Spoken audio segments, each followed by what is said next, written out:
तो आज हम बात करते हैं वर्कआउट पे, एक्सरसाइज पे। किस हिसाब का आपका वर्कआउट होना चाहिए, कैसा पैटर्न आपको फॉलो करना है, किस कॉम्बिनेशन में उसको ढालना है और कितने टाइम कितने आवर्स के लिए करना है, क्या हमारे लिए सही है, समझते हैं। देखिए, हम इंडियन बॉडी हैं और हम फूड को सेलिब्रेट करते हैं। हम कभी भी कैलोरी काउंट्स पे नहीं खाते हैं। बहुत रेयर ऐसे लोग हैं जो कैलोरी काउंट्स करके खाते हैं, इतना मील, इतना परसेंट, इतना ये। लेकिन मेजॉरिटी ऑफ पीपल इंडिया में उसको काउंट नहीं करते हैं। और हम जो एक्सरसाइज पैटर्न फॉलो करते हैं जनरली वो यूएस बेस्ड होता है। अब वहाँ का फूड, वहाँ का टेम्परेचर, वहाँ का एटमोसफेयर वहाँ के वर्कआउट के लिए है। हमारे जीन्स, हमारा बॉडी टाइप, हमारा फूड इनटेक, हमारा डेली रूटीन, हमारा बॉडी टाइप, उसके हिसाब से हमको वर्कआउट डिज़ाइन करना होता है। हमने बहुत सालों में इंडियन बॉडीज़ पे वर्क करके उनको रिजल्ट्स देके एक ऐसा पैटर्न बनाया है जो शेव शॉट है, जो कि इफ़ेक्टिव है इंडियन बॉडीज़ के लिए। और वही एक सोल्यूशन है एक क्विक रिजल्ट्स के लिए, स्टैग्नेंट रिजल्ट्स के लिए और उसको कंसिस्टेंटली मेंटेन करने के लिए। हमने सुना हुआ है फैट लॉस, मसल लॉस के बारे में कि ये एक्सरसाइज करोगे तो फैट लॉस होगा, ये करोगे तो मसल लॉस होगा, इसको ऐसे कंबाइन करो, उसको वैसे कंबाइन करो। लेकिन हम कभी भी एक्सरसाइज के टाइम पे भी अपने कैलोरी काउंट्स नहीं पूछते हैं। हम कभी अपने ट्रेनर को जाके ये नहीं पूछते कि हमारा कितना कैलोरी बर्न हुआ इस एक्सरसाइज में, हमने कल इतना कैलोरी इंटेक किया था, आज हमारा कितना डाउन हुआ।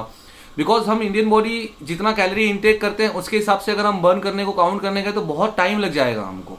इसीलिए उसको कॉम्बिनेशन में ऐसे लेके आना है कि वो रिजल्ट भी दे, बहुत ज़्यादा एक्सर्शन भी नहीं हो और with in span of 1-1.5 hours में वो ख़त्म हो जाए। अब एक्सरसाइज के टाइम के बारे में लोग कहते हैं कि 45 मिनट्स का एक्सरसाइज ही सही है और इसके अलावा ज़्यादा करोगे तो आपको इंजरी हो जाएगी, बॉडी के लिए सही नहीं है। इंडियन बॉडी के लिए हम जितना कैलोरी इनटेक करते हैं 45 मिनट्स में कुछ नहीं होने वाला है। 10 मिनट्स 15 मिनट्स का वार्म अप, उसके बाद का शेड्यूल, उसके बाद का कूल डाउन, ये सारा टाइम तो 45 मिनट्स 50 मिनट्स हमारे लिए ज़रूरी नहीं है, हमारे लिए सही नहीं है।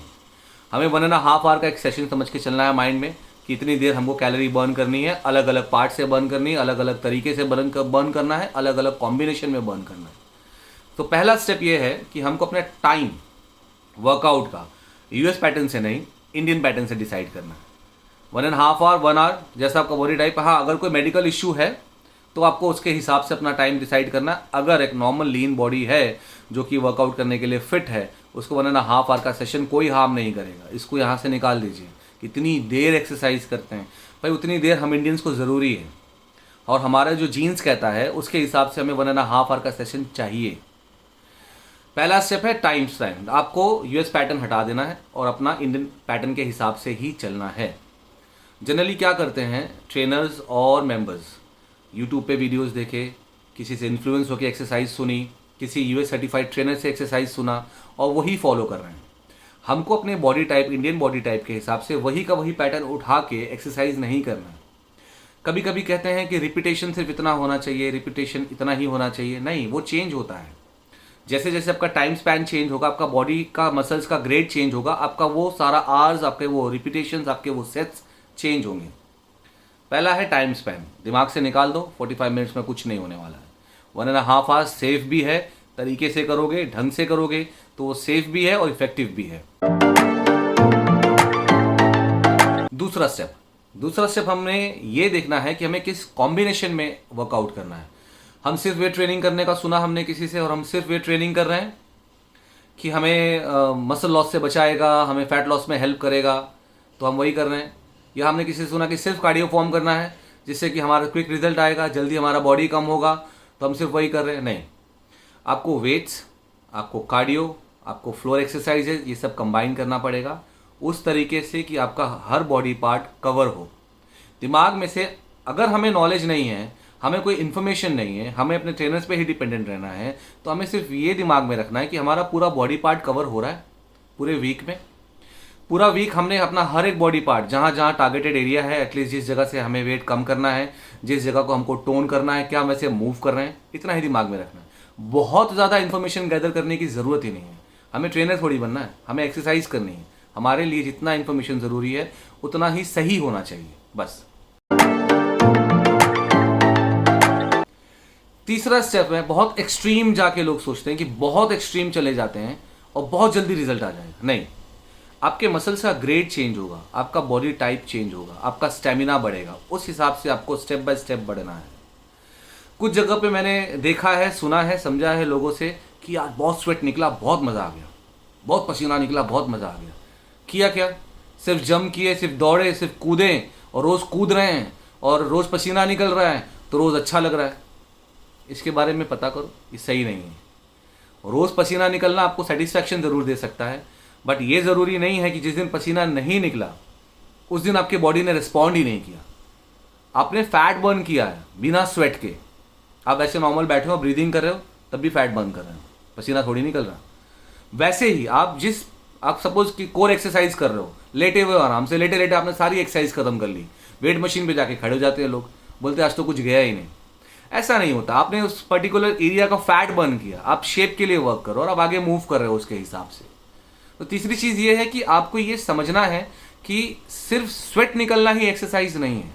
आप अपने बॉडी टाइप के हिसाब से काम कर रहे हो तो सिर्फ फोकस उस पर ही रखो कि आपके बॉडी टाइप के हिसाब से वर्कआउट हो रहा है कि नहीं।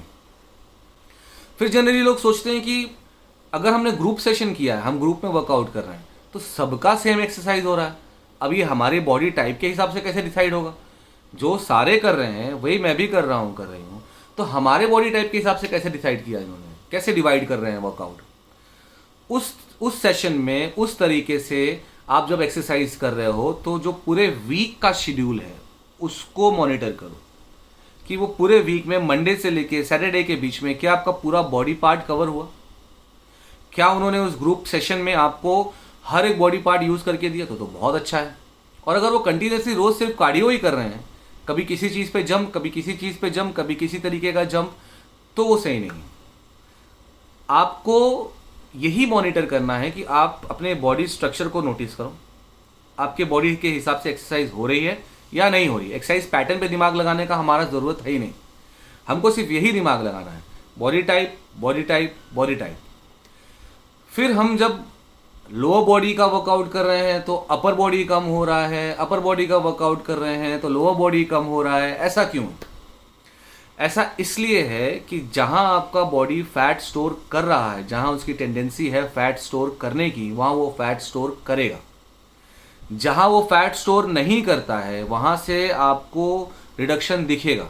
क्यों? क्योंकि वो जो रेशियो है, वो जो डिफरेंस है, वो तो सेम ही रहने वाला है। लोअर बॉडी भी कम हो रही है, साथ में अपर बॉडी भी कम हो रही है, तो जो वो गैप है वो आपको वैसा ही दिखेगा अनटिलनेस आप उसको आगे तक लेके जाओ, अपना गोल अचीव करो, जब तक आपका वो पूरा बॉडी एक यूनिफॉर्म शेप में नहीं आ जाए। तो ये दिमाग से हटा दो कि लोअर बॉडी वर्कआउट कर रहे हैं, अपर बॉडी जा रहा है, अपर बॉडी वर्कआउट कर रहे हैं, लोअर बॉडी जा रहा है। नहीं, वो एक प्रोसेस है, उस प्रोसेस पे आप काम कर रहे हो। बस आप ये देखो कि जिस पार्ट से आपको फैट बर्न करना है, क्या उसका वर्कआउट हो रहा है या नहीं। अगर वो हो रहा है तो सही है।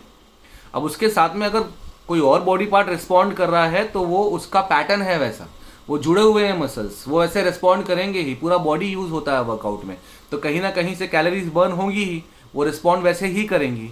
लेकिन एंड ऑफ द डे जब अपना गोल अचीव करोगे एक यूनिफॉर्म शेप का, एक अच्छी बॉडी शेप का, उस दिन उस टाइम आपको रियलाइज होगा कि नहीं, वो जो मैंने वर्कआउट किया था उसने मुझे हेल्प किया, उसने मुझे यहाँ तक ये पैटर्न, उस पैटर्न ने हमको यहाँ तक लेके आया है कि हम एक यूनिफॉर्म शेप में आके बॉडी को देख रहे हैं अपने। चौथा और सबसे इंपॉर्टेंट पॉइंट है कि इंजरी फ्री वर्कआउट। देखो, एक्सरसाइज करने के टाइम आपको इंजरी के चांसेस रहते हैं अगर आपका फॉर्म सही नहीं है तो, अगर आपका बॉडी उस चीज़ के लिए रेडी नहीं है तो, या पहले से ही कोई मेडिकल इश्यू है किसी बोन में, किसी जॉइंट्स में, कहीं पे भी, तो उस चीज़ को ध्यान में रखते हुए आपको अपने ट्रेनर को बताना पड़ेगा उन चीज़ों के बारे में और उसके हिसाब से वर्कआउट करना पड़ेगा। हाँ, कभी कभी ऐसा होता है कि आपने वर्कआउट, आपका बॉडी फिट है एकदम, आपका स्टेमिना भी अच्छा है और आप गलती से कोई इंजरी हो जाती है। वो एक पार्ट है स्पोर्ट्स का, वो स्पोर्ट्स का एक पार्ट है। जिस टाइम पे आप स्पोर्ट्स एक्टिविटी कर रहे हो, कोई भी एक्सरसाइज कर रहे हो और आपका गलती से पैर फिसल गया, वो एक पार्ट है स्पोर्ट्स का। अदर देन दैट, अगर आपकी बॉडी अलाउ नहीं करती किसी एक्सरसाइज के लिए because of some prior injuries या कोई ऐसा हेल्थ इशू, तो आपको उसको ध्यान में रखते हुए ही वर्कआउट करना है। सो आई होप ये वीडियो आपको हेल्प करेगा कि एक्सरसाइज के बारे में थोड़े पॉइंट्स एटलीस्ट आपके क्लियर करेगा। और भी ज़्यादा डिटेल्स चाहिए आप मुझे मैसेज करिए, मुझसे पूछिए आपके क्वेश्चंस, मैं आपको आंसर्स देने के लिए अवेलेबल हूँ। Thank you.